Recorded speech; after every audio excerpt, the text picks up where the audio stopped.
If you make just one of these mistakes tonight, your heart may not survive until morning. And most people your age make at least 3 of them without realizing it. I know that sounds dramatic, but stay with me for a moment, because what I'm about to share could genuinely save your life.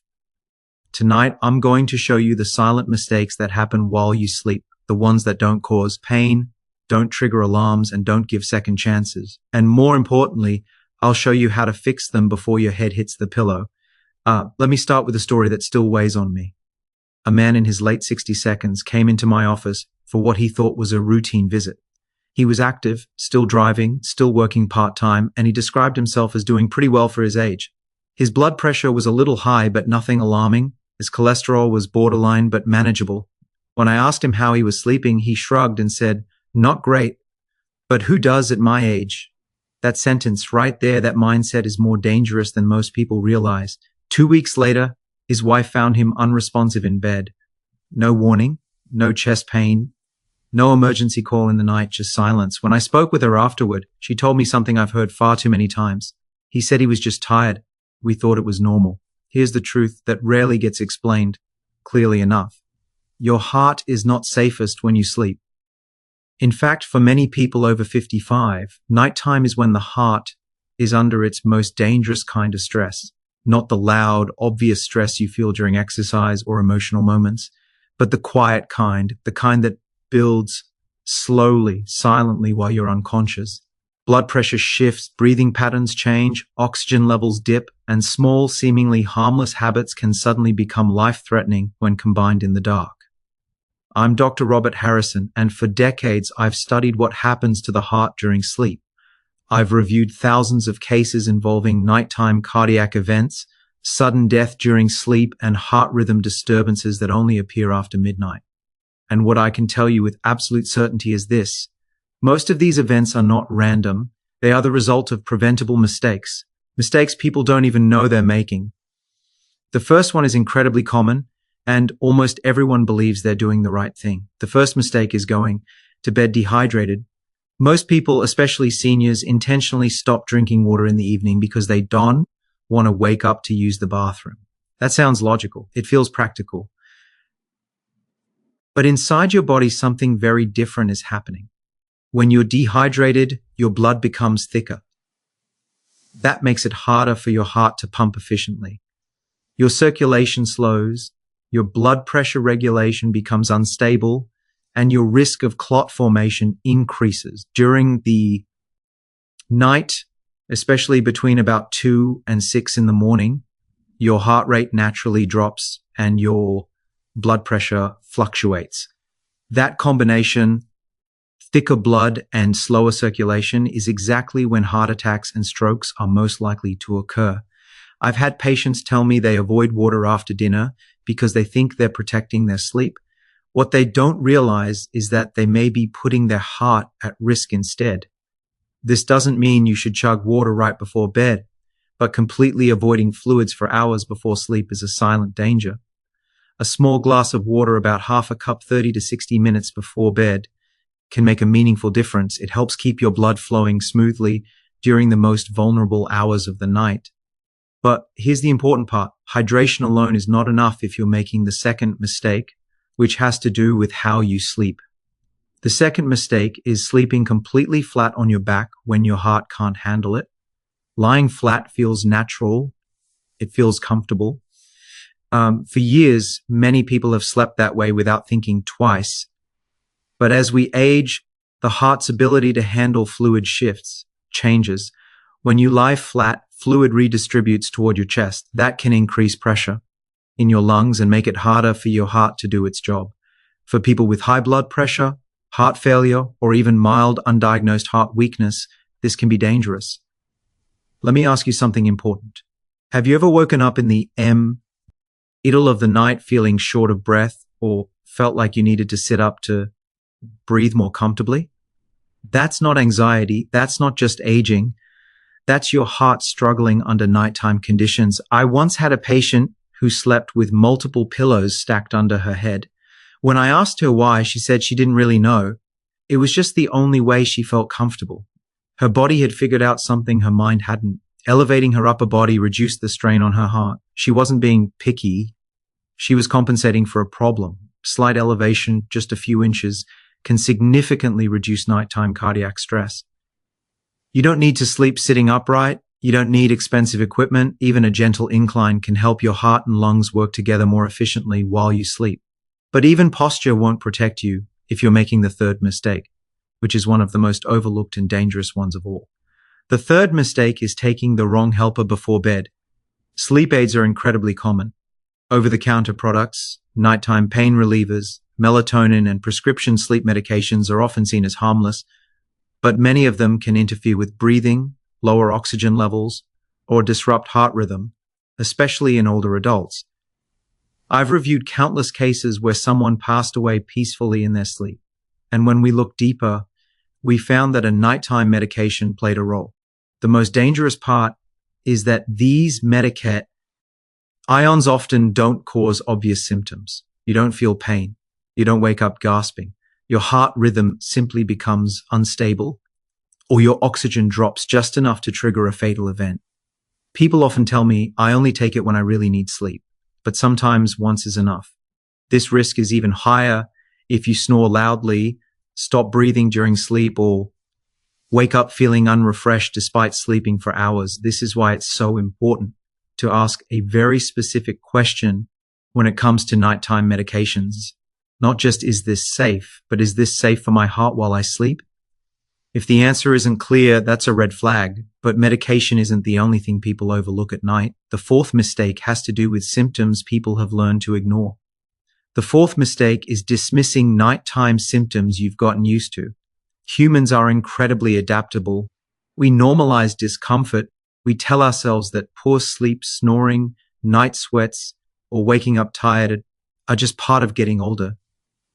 But your heart doesn't adapt the way your mindset does. It tolerates stress until it can't anymore. Loud snoring, gasping during sleep, waking up with a racing heart, morning headaches, or extreme fatigue are not just sleep issues. They are signs of nighttime cardiac strain. One of the most common and dangerous conditions related to this is sleep apnea. Sleep apnea causes repeated drops in oxygen during the night, forcing the heart to work harder under low oxygen conditions. Over time, this dramatically increases the risk of heart attack, stroke, and sudden death during sleep. What makes it so dangerous is that many people don't know they have it. Their partner notices the snoring or breathing pauses, but the person sleeping has no memory of it. I once asked a patient why he never mentioned his snoring. He laughed and said his wife complained about it all the time, but he thought it was harmless. It wasn't.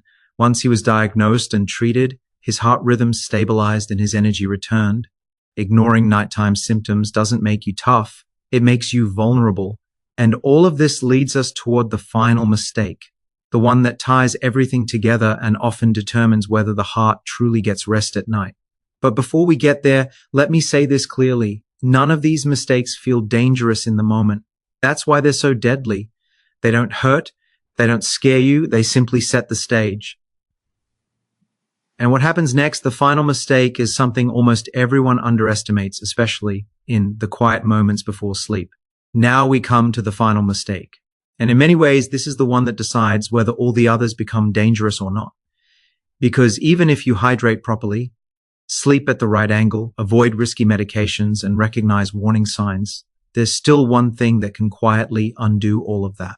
And it's something most people believe is normal or unavoidable. The fifth mistake is going to sleep with a saint, rest heart. Most people think of stress as a daytime problem, deadlines, bills, family issues, bad news, arguments. But what very few people understand is that the way you enter sleep determines how your heart behaves for the next 6 to 8 hours.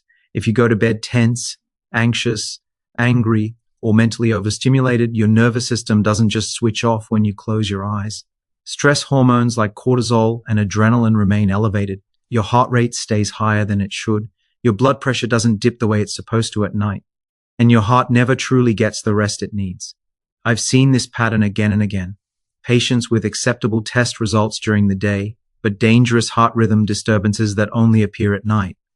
When we look closer, the common thread isn't always diet or exercise. It's unresolved stress carried into sleep. One patient told me nighttime is when my thoughts get loud. That's exactly when her heart was under the most strain. Your heart is designed to slow down at night. That's when repair happens. That's when the nervous system shifts into recovery mode. But it can't do that if your mind is replaying worries, scrolling through alarming news, or lying in bed tense and alert. From the heart's perspective, stress doesn't care whether it comes from a physical threat or a mental one. The body reacts the same way. This is why heart attacks, strokes, and fatal arrhythmias are so common in the early morning hours. Heart has been working all night without real rest. Eventually, something gives. And the tragedy is that most people never realize the connection between what they were feeling before bed and what happened while they slept. Now, here's the good news, and this is important. This mistake is one of the easiest to fix, and it doesn't require medication, equipment, or major lifestyle changes. It requires a decision to create a buffer between your day and your sleep. Think of it as giving your heart permission to stand down. A simple wind down routine, even 20 minutes, can dramatically change how your heart behaves overnight. No arguments, no heavy conversations, no doom scrolling, no television that keeps your mind alert. Dim the lights, slow your breathing, sit quietly, stretch gently, pray, meditate, or simply breathe slowly and deeply. When your breathing slows, your heart follows. That's not philosophy, that's physiology. I often tell patients to imagine they're speaking directly to their heart before sleep, saying, "You're safe now. You can rest." It sounds simple, almost silly, but the nervous system responds to signals, not logic. Calm signals produce calm responses. Now, let's zoom out and look at the bigger picture, because this is where everything comes together. None of the 5 mistakes we've talked about are dramatic on their own. That's what makes them dangerous. They don't feel like emergencies. They feel like habits. Skipping water, sleeping flat, taken. A pill to rest, ignoring snoring, carrying stress to bed. Each one quietly increases nighttime cardiac strain. And when several of them happen together night after night, year after year, the heart eventually reaches a breaking point. The people who suffer sudden events in their sleep are rarely reckless. They're not ignoring obvious danger signs. They're doing what they've always done. And that's why awareness matters so much. Because once you know what puts your heart at risk during sleep, you can make small changes that have outsized effects.